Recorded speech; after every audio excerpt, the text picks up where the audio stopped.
Dynamic form में हमारा एक फीचर ये भी है कि हम बेस्ड ऑन आर इनपुट हमें क्या शो हो और क्या नहीं शो हो, ये भी हम इसमें सेट कर सकते हैं, यानी कि visibility on something based on the selection of the responses.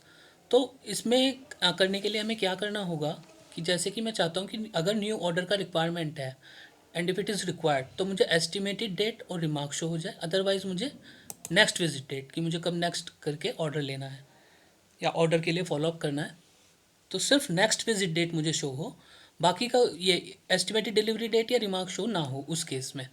तो उसके लिए मुझे ये करना होगा कि सबसे पहले मुझे यहाँ पे,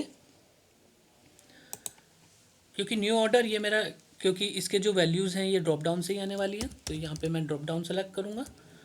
देन कौन से ड्रॉप डाउन से आने वाली है, वो मेरा एन कॉलम में है। आपको शो कराता हूँ कि किस तरीके से ये, तो एन कॉलम में मैंने रिक्वायर्ड और नॉट रिक्वायर्ड का यहाँ पे डाला हुआ है। देन एन कॉलम से, और फिर मुझे अगर डेट है तो यहाँ पे मैं डेट का वैलिडेशन लगा दूंगा। एंड देन रिमार्क्स के लिए टेक्स्ट ठीक रहेगा। नेक्स्ट विजिट डेट है तो इसके लिए मैं फिर से डेट का वैलिडेशन लगा दूंगा।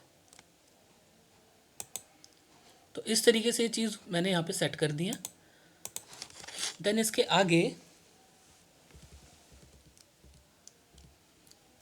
ओ कॉलम में dependent input section which will be visible if column Q values entered as inputs in headers in column E.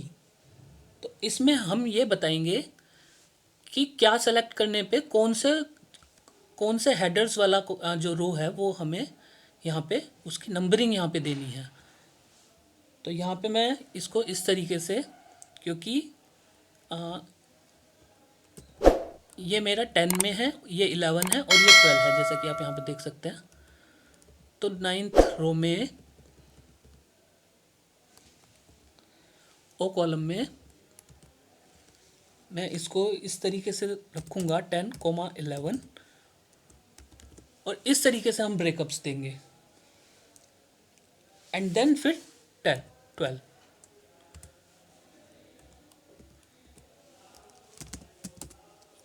P colon में डिपेंडेंट हेडर यस और नो। सबसे पहले अगर हम 10 और 11 हमें शो होगा, जो भी हमें शो कराना है वो सारे फील्ड्स पे हम यस कर देंगे।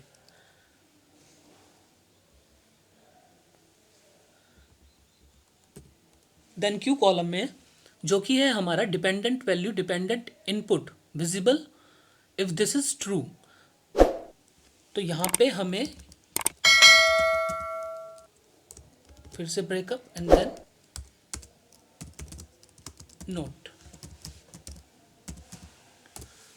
तो अगर मैं रिक्वायर्ड सेलेक्ट करूंगा तो मुझे सबसे पहले 10, 11 शो होगा, और अगर मैं नॉट रिक्वायर्ड सेलेक्ट करूंगा तो मुझे सिर्फ 12 ऑप्शन ही शो होगा।